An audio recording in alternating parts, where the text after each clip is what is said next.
Welcome back to Trump Tuesday, episode 32. Let's get right into the news. We had a lot happen this week. For instance, climate change showing its effect from the devastating California wildfires still raging on, filling the air in the San Francisco Bay Area to a terrifying red-orange haze. Just look at this picture. Is this Earth or is this Mars? This looks like one of those Photoshop pictures of future civilization on Mars you put on your 6th grade science project. This looks like a scene from Doomsday. Like, seriously, when are the aliens going to attack? In other news, the Oscars will be putting in place diversity rules for movies to be nominated for the Best Picture award starting in 2024. Season 2 of The Mandalorian will be releasing on October 30th, and much, much more. In fact, this week has been so busy that a report from a Republican-run Senate agreed that Russia interfered in the 2016 election, and it's not even big news. Anyways, remember when I said Trump in the military was the most bombshell pieces of evidence about Trump that we've gotten so far? Well, throw that out, because more new groundbreaking information about Trump has been released out to the public, and this time it's even more devastating than the last. And so what was President Xi saying yesterday? Well, we were talking mostly about the virus, and I think he's going to have it in good shape, but it's a very tricky situation. Indeed, it goes through air, Bob. That's always tougher than the touch. The touch, you don't have to touch things, right? But the air, you just breathe the air, and that's how it's passed. And so that's a very tricky one. That's a very delicate one. It's also more deadly than your strenuous flus. People don't realize we lose 25,000, 30,000 people a year here. Who would ever think that, right? I know. It's pretty amazing. And then I say, well, is that the same thing? This is more deadly. This is 5 per, this is 5% versus 1% and less than 1%, so this is deadly stuff.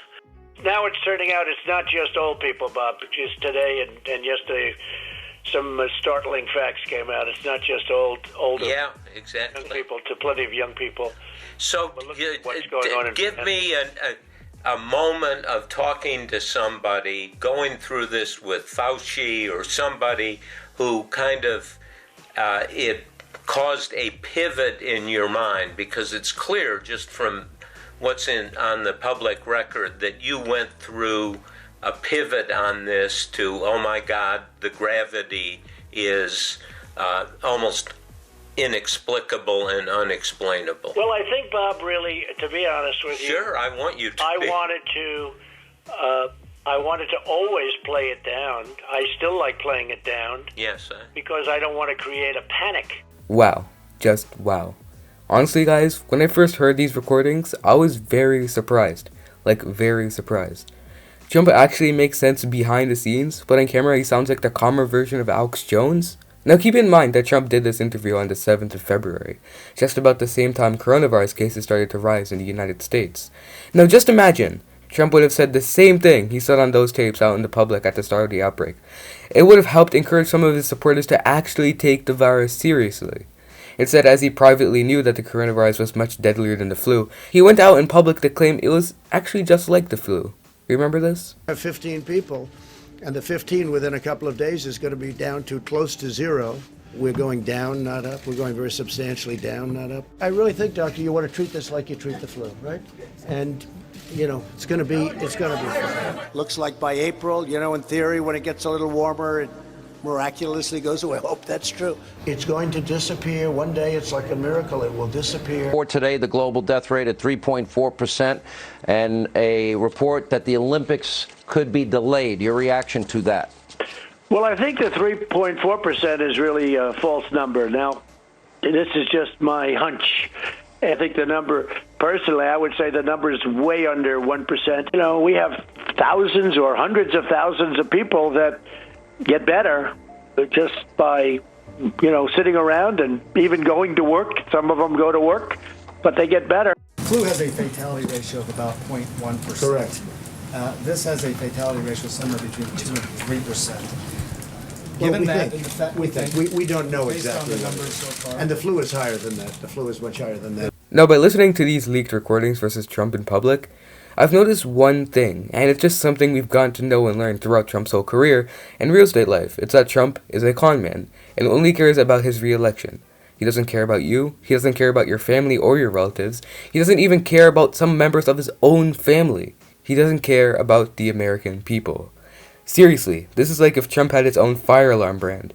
When there was an actual fire in your house, it wouldn't beep or try to put down the fire because it doesn't want to create a panic. And of course, Trump's reply to this whole subject was to defend himself, because frankly, that was the only thing he could do. Why did you lie to the American people, and why should we trust what you have to say now? Such a terrible question, and the phraseology, I didn't lie. What I said is we have to be calm, we can't be panicked. And your question, the way you phrase that is such a disgrace. It's a disgrace to ABC television network, it's a disgrace to your employer, and that's the answer. You ready? I don't know if it's good or bad. I don't even know if the book is good or bad. Of course I didn't. Of course I didn't. It was deadlier than the flu, and then you went out and told the American public that this was just like the flu. Let me tell you something. We've had flu years. You told everybody else something else. No, and 5 times, right? 5 times. Do you ever hear the expression 5 times? We've had flu years where we lost 100,000 people. The flu is a very serious problem for this country also. Can you address the concerns from the Woodward book in regards to whether did you mislead the public by saying that you downplayed the coronavirus and that you repeatedly did that in order to reduce panic? Did you mislead the public? Well, I think if you said in order to reduce panic, perhaps that's so. The fact is I'm a cheerleader for this country. I love our country. And I don't want people to be frightened. I don't want to create panic, as you say. And certainly I'm not going to drive this country or the world into a frenzy. We want to show confidence. We want to show strength. We want to show strength as a nation. And that's what I've done. Can we just acknowledge that everything he just said contradicts everything he does? Seriously, you're not going to drive the country or the world into a frenzy? Is it not like you already have? You admitted to downplaying the virus on purpose, slowly to protect the stock market and the economy so you can win the election, while we have the most by far coronavirus deaths and cases than any other country in the world. And you would never have guessed how his Republican allies are responding. They're pretending like they've never heard of it before, even though it's all over the news. Reporter asked about this to man seen here eyeing down a salad after realizing there's chilies in it, Mitch McConnell. Was the president lying to the American people who then died because their president was downplaying a threat to them? Look, I didn't look at the Woodward book. I will later, but I haven't even seen what you're referring to yet. Clearly, that's a question for the White House anyway. That's the key section. I mean, that's the key section of it. Yeah. He also said it goes through the air, Bob. He said it's deadlier than your strenuous flu. He said that February 7th. And then in March, he tweeted to the American people that it's no worse than the flu. Yeah, I haven't looked at the Woodward book. You don't have to look at the book when it's all over the news. However, to be fair, right-wing media really took an interesting approach to cover the tapes, and it was to not cover it at all. What was Joe Biden doing for the last 47 years? President Trump started off the day with a nomination for the Nobel Peace Prize. Hello, everyone. Today, President Trump was nominated for the Nobel Peace Prize. The timing of this is interesting. You know, we're less than 2 months out from an election, and we're seeing his niece write a negative book about him. We're seeing Michael Cohen's book. We're seeing this book come out. It's a time for them to sell their books. Let's make one thing perfectly clear. President Trump has never misled or distorted the truth about this deadly disease. No, he acted faster than anyone else. This show has exclusively now uncovered video of Joe Biden downplaying the coronavirus 1 month after the president's travel ban. Senator Lindsey Graham of South Carolina. It was Lindsey Graham who helped convince Donald Trump to talk to Bob Woodward. Lindsey Graham brokered that meeting. Lindsey Graham even sat in on the first interview between Bob Woodward and the president. I like how when Trump says something, or something about Trump comes up and it's bad, Fox News goes to immediately defend him, even if it takes coming up with crazy conspiracy theories like Lindsey Graham set him up for the interview. Seriously, Lindsey Graham, out of all people, set Trump up for this interview with Bob Woodward. It's been a crazy week, and things will start to get even more crazier as the November election comes closer and closer. Trump has been caught saying that he will purposely downplay this virus, which has claimed the lives of over 190,000 Americans, for the sole purpose of protecting the stock market and the economy, so he has a higher chance of re-election this November. And now, right-wingers are trying to distract from the subject because they know that these tapes look bad for the president.